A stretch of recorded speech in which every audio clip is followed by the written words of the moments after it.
walaal waxaan ku leeyahay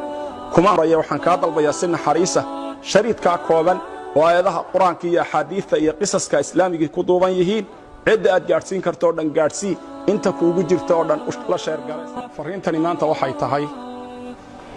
inaan ku soo gudbinayno aan ku leenahay ogow oo xusuusnow inaad adoon ilaahay tahay inaadan iloobin wixii lagu abuuray inaadan iloobin maqsadka laga leeyahay inaadan iloobin cidda kaliya wax ku tari karta abaar iyo mushkilad hadaad dareemayso hadaad awlaad la'aan dareemayso hadaad caafimaad la'aan dareemayso hadaad maxaan ku dhahdaayay masiibo iyo dulmi cid ka haysta jiro ilaahay inaad xasuusnatoodan iloobin weeye fariintu saddex misaal baan ku siinaya qisada koobaad waxa lagu tilmaamaa ibnu abi dunya kitaabu leeyahay inuu ku wariyay isagoo zuhdiga ka waramay iyo alla bariga iyo cibaadada qofka muslimka ah waxa kale oo wariyay xasan al-basri isagoo anas ibn malik ka wariyay nin ansaariya inuu ahaa nin ganacsada lagu tilmaamay naasik iyo waric xalaal miirad inuu ahaa xilligii nabi maxamed calayhi salaatu wasalaam ninkaasi inuu maalin maalmaha kamida isagoo safar doonaya soo maray tuulooyinka iyo magaalooyinka deegaanka bani aadamka kamida oo dhinaca shaam inay ahayd lagu tilmaamay ninkii waxa uu warsaday cid gaadiidlaya oo uu kaashado oo uu weheshado oo dariiqa marisa waxa loo sheegay nin dadka ka kireeya fardo ninkiiba farda iyo gaadiid ka kireeyay ninkaasoo tuugaha asalkiisa yaa markii wadadii dhexda la sii marayay wuxuu yiri wadadan inagu leex waxa uu yiri war wadadan haynagu leexina tana raadkiya dadka cagtoodu ka muuqataaya ina mari wuxuu yiri may anigu tana qaano tana dhow oo tana toobiya wadadii ayuu ku hormaray ninkii dabeedna markii hawd halkaas haya kayniya dhul qariiba la dhex maray iyo togag la maraayo yaa wuxuu tusay lafa dad badan oo dhintay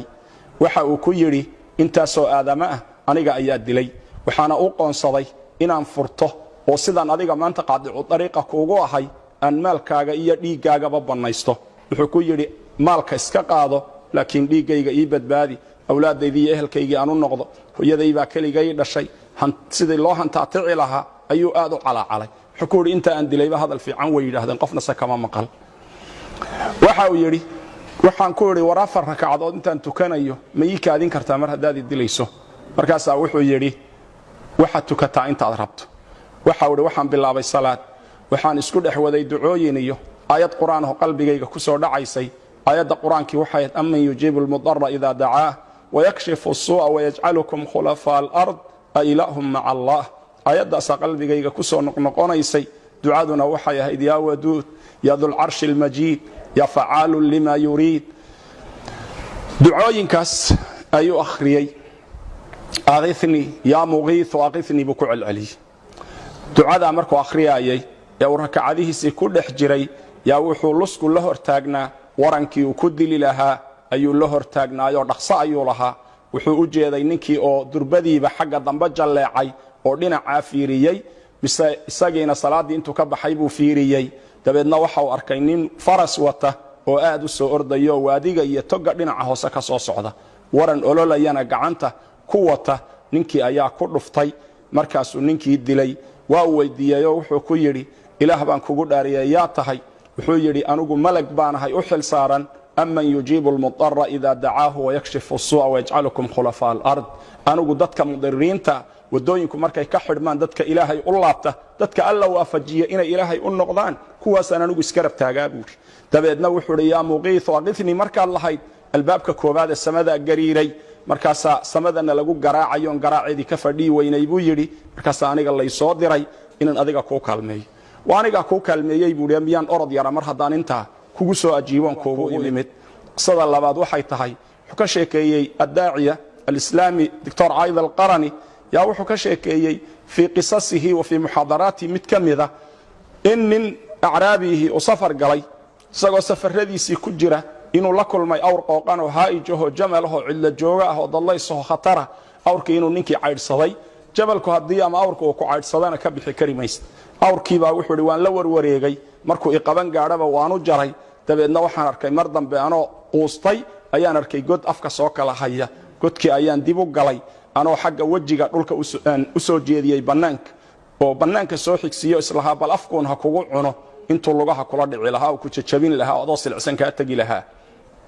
dabeedna waxa uu yiri in yar hadaana godkii ku jirin qalbigayga waxa uu ku xasiloona أمن يجيب المضطر إذا دعاه ويكشف السوء ويجعلكم خلفاء الأرض أإله مع الله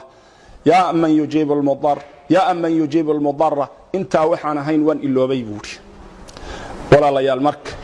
intaas hadduu xusuustay maxay anfacday durbadiiba waxaan dareemay buuri culays xagga dambe iga saaran iyo shanqar aad u xoog badan waxaan dib fiiriyey mas aad u weyn oo godka ka soo baxayaan arkay qarqarkayga ku soo beegan markaasaan idhi buuri subxaan allah natiijada aman yujiibu lmudarra ma xaggan haddaad u baxdana mas xaggan haddaad u baxdana awrmiya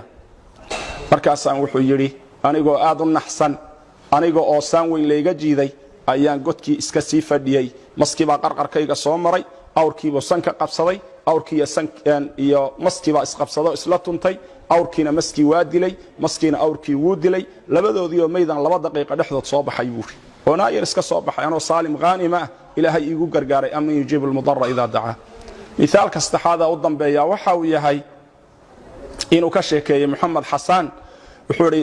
raxalaadkayga mid ka mida ayaan maka tegey muxaadaraan jeedinayey nin baa farta taagay oo igu yidhi maxamed xasaanow ilaah baan kugu dhaariyey waxa alla ila kulmiyey nicmada alla i siiyey aan ka warramo intaadan hadlin caawa waxaan idhi buuhi tafadal yaa sheekh waxa uu yidhi ninkii wuu hadlay wuxuu idhi axadu tujaar fi lkhaliij baan ahay maal badan baan leehay saradaan baa igu dhacay shalal baa igu dhacay oo jidhkaygaa qayb badani bakhtiday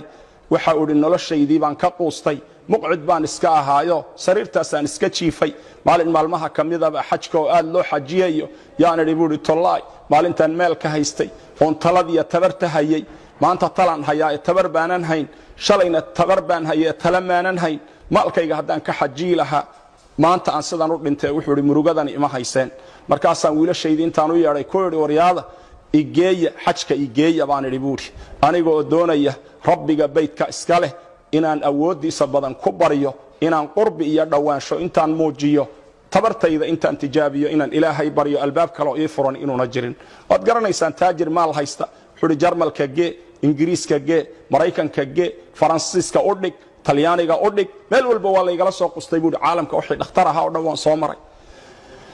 waxaan xasuustay keliya ilaahay baabkiisu inuu ii furan yahay waxaan idhi buuhi war hallay geeyo seaaba laguu geyn wariqaadoo sariirtayda ii dhiga gaadhigayga khaaska ahoo igu kaxeeya baan idhi buuhi waa la i kaxeeyeyo xaramkaa laygeeyeyo kacbada markaan gaadhay yaa laygu warwareejiyey oo laygu dawaafsiiyey gaadhi gacan iyo waxa curyaanka loogu talagalay markaasaan idhi buuhi wariga dajiya markii layga dhigay baan intaan siqay kacbada qabsaday markaasaan qaylo intay afkaygu karayay ku shubtay buuhi ilaan codkii qayladan qaylinayay codkii i xidhmay buuhi waxaan idhi buuhi rabbigii baydkan lahaayow rabbigii abraha ka qabtayow rabbigii muxamed u furayow rabbigii sidan yeelayow rabbigii muuse badbaadiyeyow rabbigii fircoon halaagayow rabbigii sidan yeelayow anigana maanta waan ku garan la'aa shalay markaan caafimaad ka qabay maantoon tabar yar ahay baan ku gartay naxariistaada shay walba ka ballaadha ilaah ii naxariiso waxaan idhi buuhi lugahaygii ii soo celi ilaahayow gurigaaga markaan ka baxo ama luga kuwaya aan kaga baxo ama qabriga iga bixiyo nafta iga qaad baan idhi buuhi anoo daalay intaan lulmooday baan dhinac u yar dhacay oo wiilashaydii i qaadeenoo meel yar seexiyeenoo markaan hurdadii ku jiray baa waxaan ku manaamay buu yidhi waidaa bimunaadin yunaadi iyadoo laygu leeyahay warwaad caafimaadee oradkac anoon isxusuusaninun baan farxaddii booday buuhi booditaankaan booday wallahi alcadiim waaban istaagi karaa oo lugaha aan ku taagnahay dadkiila joogay waa kuwana i weydii buuhi maxamed xasaanow